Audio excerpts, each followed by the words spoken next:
రాహుల్ గాంధీని ప్రధాని చేసేందుకు అందరూ కలిసి పనిచేయాలన్నారు ఎమ్మెల్యే కోమటిరెడ్డి రాజగోపాల్ రెడ్డి. పదవులు ఉన్నా లేకున్నా పార్టీ కోసం పనిచేస్తారని చెప్పారు ఆయన. తాజా రాజకీయ పరిణామాలపై రాహుల్తో మాట్లాడారని తెలిపారు. కాంగ్రెస్ కార్యకర్తలకు అన్యాయం జరగొద్దని వైటీడీ బోర్డు విషయంలో ముక్కుసూటిగా మాట్లాడా అన్నారు రాజగోపాల్ రెడ్డి. ప్రజలు కష్టాల్లో ఉన్న ప్రజలకు మనం ఏం పని చేయాలి, వాళ్ళు ఏం ఆశిస్తారు గవర్నమెంట్ తోటి అనే దాని మీదనే ఆలోచన చేసి ఇంకా వచ్చే ఎన్నికల్లో కూడా కాంగ్రెస్ పార్టీ అధికారంలోకి వచ్చే ప్రయత్నం చేస్తుంది తప్పితే ఎక్కడ కూడా పార్టీ విషయంలో కూడా రాజీ పడం.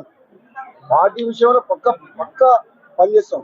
ముఖ్యంగా కాంగ్రెస్ పార్టీ కార్యకర్తలను కూడా కాపాడుకుంటాం. నేను అందుకనే చెప్పిన మొన్న కూడా కాంగ్రెస్ పార్టీ కార్యకర్తలకు మొదటి నుంచి కాంగ్రెస్ పార్టీలో ఉన్న వాళ్ళకి అన్యాయం జరగొద్దు అనేది నా ఇంద్రసేనారెడ్డి ఉన్నాడు. కాంగ్రెస్ పార్టీని నమ్ముకు ఆయనకు న్యాయం జరగాలి. అట్లా కాంగ్రెస్ పార్టీని నమ్ముకున్న వాళ్ళు చాలా మంది ఉన్నారు. అటువంటి వాళ్ళకు మనం న్యాయం చేయాలని ఆలోచన చేస్తున్నా. కొన్ని సందర్భాల్లో ఓపెన్ గా నేను మాట్లాడాల్సి వస్తుంది. తప్పనిసరి పరిస్థితులలో స్పందించాల్సి వచ్చింది వైటీడీఏ యాదగిరిగుట్ట మీద. అంతేగాని అది పార్టీకి వ్యతిరేకం చేయాలనో ముఖ్యమంత్రి మీద అదో మీకు ప్రభుత్వంకు చెడ్డ పేరు రావాలని కాదు.